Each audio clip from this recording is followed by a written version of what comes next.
All right, we are at CPAC 2021 here in Dallas, Texas, and my next guest calls Texas home. Texas' own Chad Prather. How you doing? It's good to be here, man. I'm doing great. It's fantastic coming around. It's almost like a family reunion walking around here and seeing everybody. Well, that's how I saw you, because you walked by, and I'm like, wait a minute. I know. I saw you, and I was like, I got to go over there and tell my buddy congratulations on that great hit with the president, man. That was fantastic. Hey, what an honor it was to talk to him. And a lot of people say, what was it like to talk to the president? It's like, it's about as genuine as talking to you, to be honest with you. He has that such presence about him. Yeah, he's a good guy. He really is a good guy. He's fabulous. I don't know if you know that or not, but he's fabulous. He is fabulous. It's fantastic. I like walking around here and seeing all the glazed looks on everybody's face, though, that has been hanging out in these booths, and the producers that are just staring like I'm ready for a cocktail or something like that. I would probably get a confirmation that that's probably true around here. But let's talk about why you're here. Sure. Obviously, now you stepped your foot into the political race here in the state of Texas. A lot of people in the very beginning thought it was almost like a bit for the show, right? I mean, honestly, you probably heard that.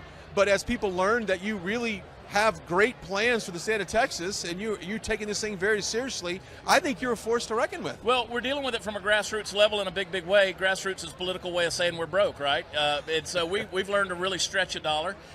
We've got some great folks that are involved in this race, such as Don Huffines. Alan West has now entered the race.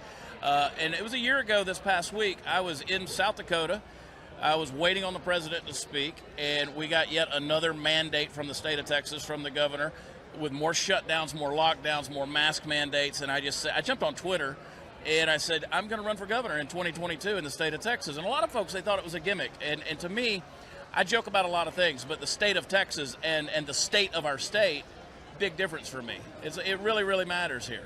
I didn't think it took very long for people to realize that there was no punchline coming after that tweet. My mother calls me every day and says, have you gotten out yet? Are you done with this nonsense? It's crazy. You know, politics, as you well know, it's a mess. It's crazy.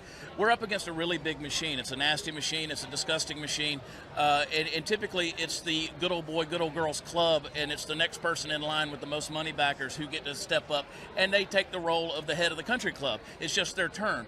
It's time for that to stop and get back to an idea of constitutionality in our government, both on the federal level and on the state level. We're seeing that happen in a couple of states right now, Florida, South Dakota, to name a few, with Kristi Noem and Ron DeSantis. But most of the states, they've bowed to political pressure in a lot of ways.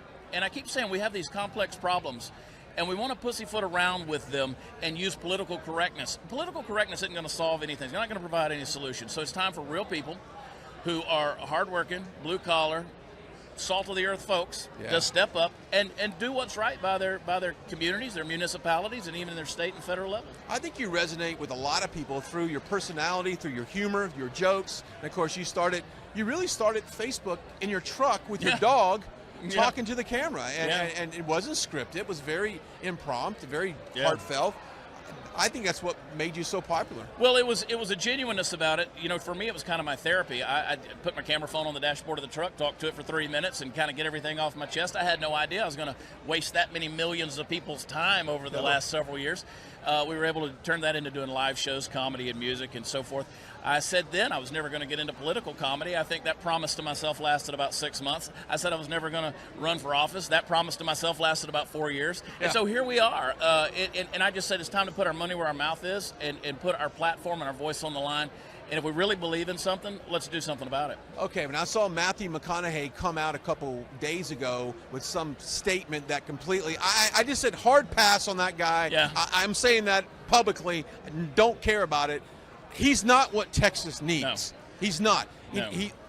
I'll just leave it at that. You know, Texas is not a state that necessarily needs fanfare, so to speak. We don't need to earn a reputation. We're already a people that operate with a great humble arrogance. We walk a little bit taller. We hold our chests out. We keep our heads high. And I always tell people that the spirit of Texas is not taught, it's caught. You either see it or you don't see it. Nice. And for the folks that are out there that are truly paying attention to what's going on in the state of Texas, they see that real conservative values have to be embraced. There's nobody in their honestly right mind who thinks Matthew McConaughey, and oh, by the way, you say, well, he's never been in politics. Well, he's navigated the politics of Hollywood, which is that's true, quite big in and of itself. It can be dirty, and he's obviously hit the top there. State politics, what would that look like? We don't know. But it's time for real people who have worked hard for this state to be recognized and to be, for folks to just take a look and say, what are their values? What matters there? Yeah. how can people get more information on what you stand for, your platform, all that stuff, and to donate as well? I'm sure that, hey, well, you said grassroots weren't broke. Every dollar counts. We've learned how to stretch them out. Campaign finance reports are due this next week. Prather2022.com, Prather2022.com.